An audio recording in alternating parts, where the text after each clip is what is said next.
नमस्कार, news one India देख रहे हैं आपके साथ मैं हूं ऋतु। जरा कल्पना करिए, क्या बिना किसी पूर्व निर्धारित कार्यक्रम के डिप्टी सीएम जैसे प्रोफाइल के नेता का दौरा मुमकिन है क्या? सीधा जवाब ना होगा। लेकिन आज ऐसा हुआ है। महाराष्ट्र के मुख्यमंत्री एकनाथ शिंदे और शिवसेना कोटे के मंत्रियों का दौरा काफी पहले से तय था, लेकिन अचानक आज सुबह 8 बजे खबर आई कि डिप्टी सीएम देवेंद्र फडणवीस भी अयोध्या के लिए निकल चुके हैं। यह बेहद हैरानी भरी खबर थी। इससे भी ज्यादा हैरानी इस बात की रही कि फडणवीस अपने साथ बीजेपी कोटे के मंत्रियों की फौज लेकर पहुंच गए। सवाल उठता है कि क्या अयोध्या, जो पिछले कई दिनों से शिवसेना में हो चुकी थी, उसका सियासी मैसेज गड़बड़ ना जाए, इसके लिए अचानक फडणवीस का दौरा प्लान किया गया है। क्या रामनगरी शिवसेना बनाम बीजेपी की दोस्ताना आजमाइश का अखाड़ा बन गई है?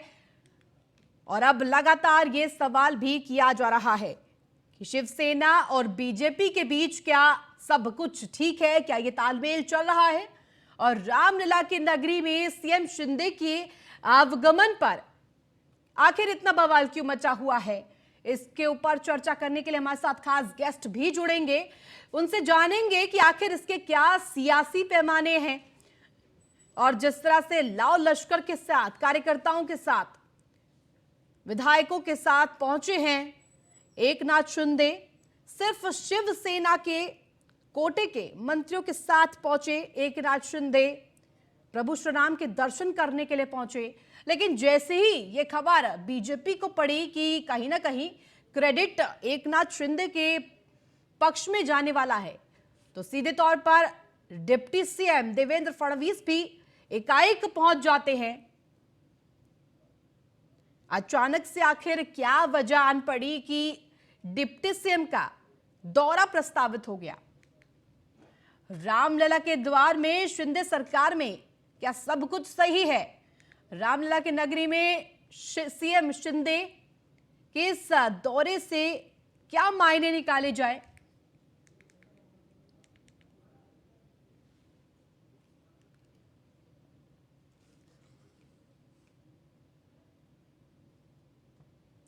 और रामलला के द्वार शिंदे सरकार पहुंच गई है, डिप्टी सीएम और अब सियासी सवाल भी खड़े किए जा रहे हैं। ये ग्राफिक्स के जरिए आपको बताएंगे रामलला के द्वार शिंदे सरकार आखिर क्यों सवालों में है। डिप्टी सीएम देवेंद्र फडणवीस एकाएक पहुंच जाते हैं। क्या शिवसेनामय हो चुकी अयोध्या की भव्य तस्वीर को देखकर ये अचानक से दौरा प्रस्तावित किया गया? अयोध्या आंदोलन का श्रेय लेने की चक्कर में क्या ये कार्यक्रम तय हुआ?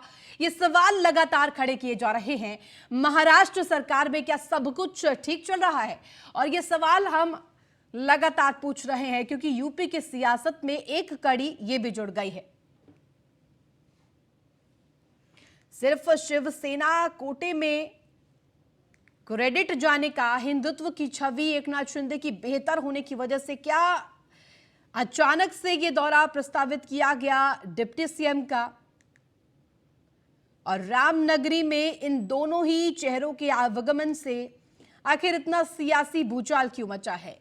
क्या शिवसेनामय हो चुकी अयोध्या को देखकर ये अचानक से तय किया गया? और सवाल यह भी कि अयोध्या आंदोलन का श्रेय लेने के चक्कर में क्या अचानक से देवेंद्र फडणवीस डिप्टी सीएम महाराष्ट्र के एकाएक पहुंच गए उत्तर प्रदेश के अयोध्या रामनगरी में रामलला के दर्शन के लिए?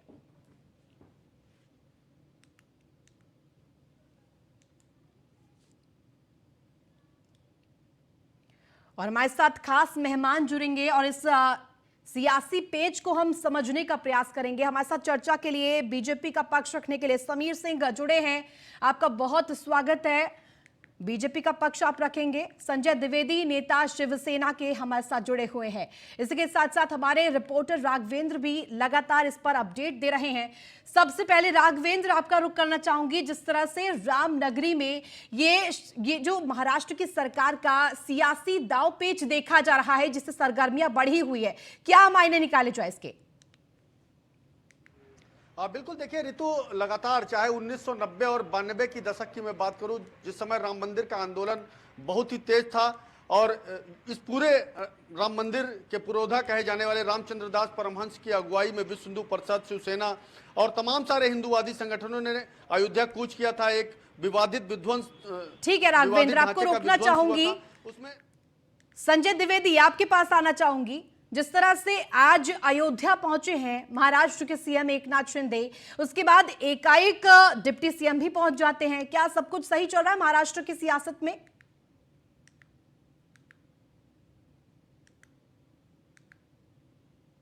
संगठन जिस तरह से सरकार बनी, मैं रामलला के दर्शन के लिए नहीं कहूंगा, क्योंकि गरीब से लेकर मुख्यमंत्री, प्रधानमंत्री जिनके पास आशा होगी, लेकिन वो दर्शन करने जाएंगे।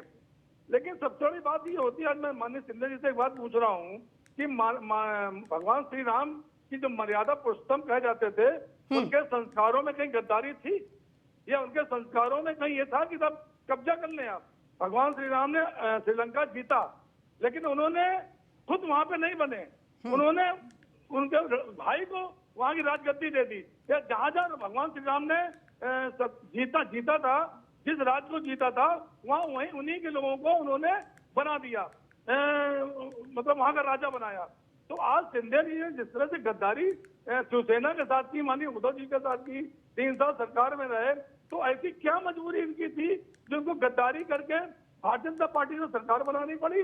पहली बात तो ये हो गई। दूसरी बात जो आपने अभी कहा, देखिए सबसे बड़ी बात है, जिस तरह सरकार बनी है, सरकार को कॉमन मिनिमम प्रोग्राम पे नहीं बनी है, और कॉमन मिनिमम एजेंडे पे नहीं बनी है। सरकार तो ये ऐसे बनी है कि उठा, जैसे आज जो भारतीय जनता पार्टी कहती है मैं भ्रष्टाचार को खत्म करूंगा, मैं भी कहता हूँ नहीं होना चाहिए भ्रष्टाचार। देश में भ्रष्टाचार रहेगा तो देश से ज्यादा बर्बादी होती है, भ्रष्टाचार नहीं रहना। लेकिन सबसे बड़ी बात आज इस देश में ये हो रही है कि भ्रष्टाचार आरोप लगाता कौन है? 3 साल मुख्यमंत्री उद्धव ठाकरे रहे, तो सबसे ज्यादा शिवसेना पर भ्रष्टाचार आरोप लगाए वहां भारतीय जनता पार्टी नेताओं ने, और उनके ऊपर ईडी, सीबीआई, ओआईटी केस चले। कम से 25 से 30 विधायक ऐसे हैं, सांसद ऐसे हैं जिनके ऊपर केस चले। आज वो सभी भारतीय जनता पार्टी में शामिल हो गए, और आज हमारे माननीय मुख्यमंत्री जी शिंदे जी के ऊपर भी केस था, या उनके जो मंत्री बने उनके ऊपर भी केस था।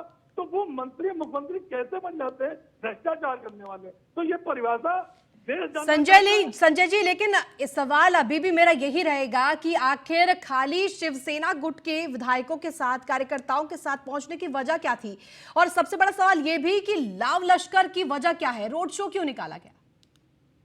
देखिए मैं बता दूं आपको, आज शिंदे जी को अपने को सिद्ध करना है कि मैं संगठन में हूं, लेकिन मानी बाला साहब ठाकरे का जो संगठन है, शिवसेना है, हम हो, ये हमारे जितने भी नेता हैं, जितने भी लोग हैं, वो माननीय उद्धव जी के साथ जुड़े हुए हैं।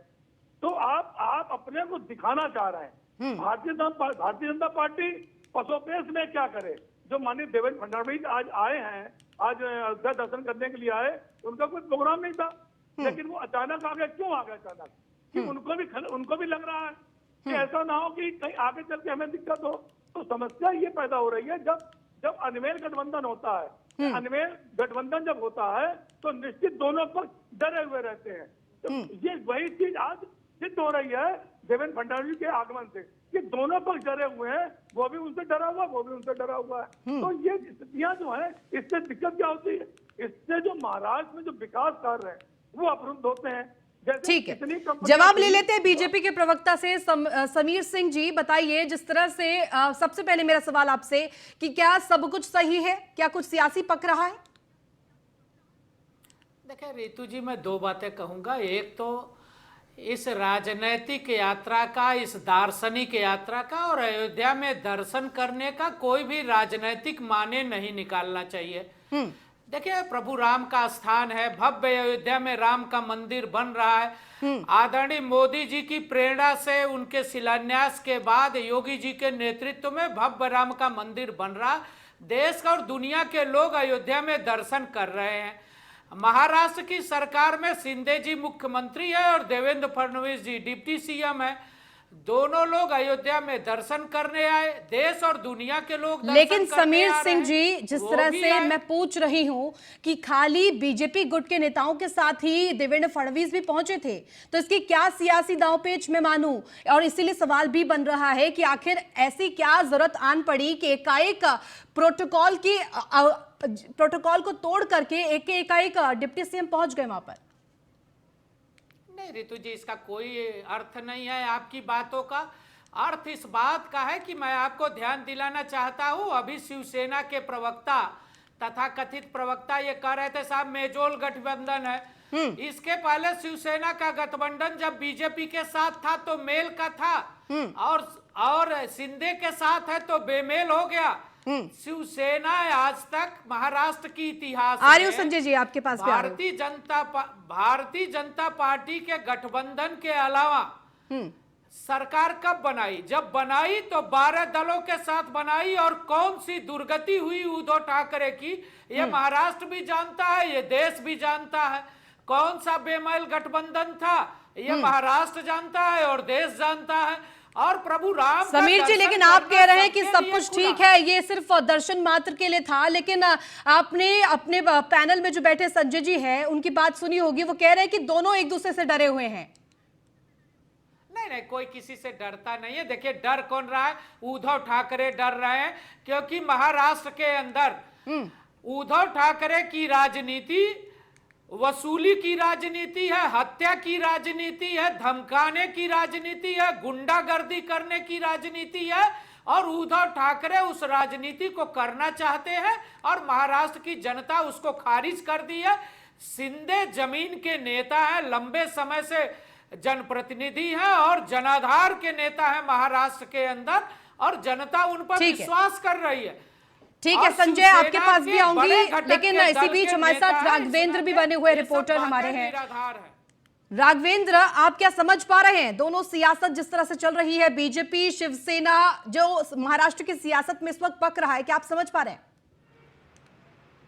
बिल्कुल, देखिए देवेंद्र फडणवीस का अयोध्या पहुंचना वाकई हैरान कर देने वाला है रितु। लेकिन इससे पहले हम एक अपने दर्शकों को एक अपडेट दे दें कि अयोध्या में डिप्टी सीएम और सीएम दोनों ने ही दिगंबर जैन मंदिर का दर्शन किया है। यानी ऋषभ देव भगवान दिगंबर जैन मंदिर में पहुंचे हैं और उन्होंने वहां भी दर्शन किया, जहां एक तरफ उन्होंने रामलला का दर्शन किया, रामलला के गर्भगृह परिसर में पहुंचकर सागौन की लकड़ी भेंट की है दरवाजा बनाने के लिए। वहीं वह जैन मंदिर में पहुंचकर दिगंबर ऋषभ देव का भी उन्होंने दर्शन किया है। तो यह एक बड़ी अपडेट है, अपने दर्शकों को देना बेहद ही जरूरी है कि अयोध्या पहुंचकर उन्होंने जैन मंदिर में भी दर्शन किया है। आपका सवाल रितु, पहला सवाल कि जिस तरह से हैरान कर देने वाली आज तस्वीर आई, पिछले 7 दिनों से पूरा प्रोग्राम हुआ, 3 दिन पहले प्रोटोकॉल जारी हुआ कि महाराष्ट्र के सीएम अयोध्या पहुंचेंगे। पूरा होर्डिंग से जो है अयोध्या रंग दी गई। शिव सैनिकों की एक बड़ी कतार अयोध्या में पहुंची, 2 ट्रेनों से करीब 4000 शिव सैनिक पहुंचे, हजारों वाहनों में भी शिव सैनिकों का काफिला अयोध्या पहुंचा। लेकिन कहीं भी देवेंद्र फडणवीस यानी डिप्टी सीएम महाराष्ट्र के, उनका कहीं भी ना तो कोई नाम था, ना जिक्र था, ना ही कोई सम्मान करने जैसी कोई भाषा ही उसमें लिखी गई थी। लेकिन एकाएक ऐसा क्या हुआ कि प्रोटोकॉल जारी करना पड़ा और देवेंद्र फडणवीस अयोध्या पहुंचे। न कि सिर्फ अयोध्या पहुंचे बल्कि मुख्यमंत्री के साथ उन्होंने राम मंदिर का दर्शन किया और जिस तरह से एक रोड शो करना था उसमें भी वह शामिल हुए। तो कुल मिलाकर 2 बातें साफ करना चाहूंगा।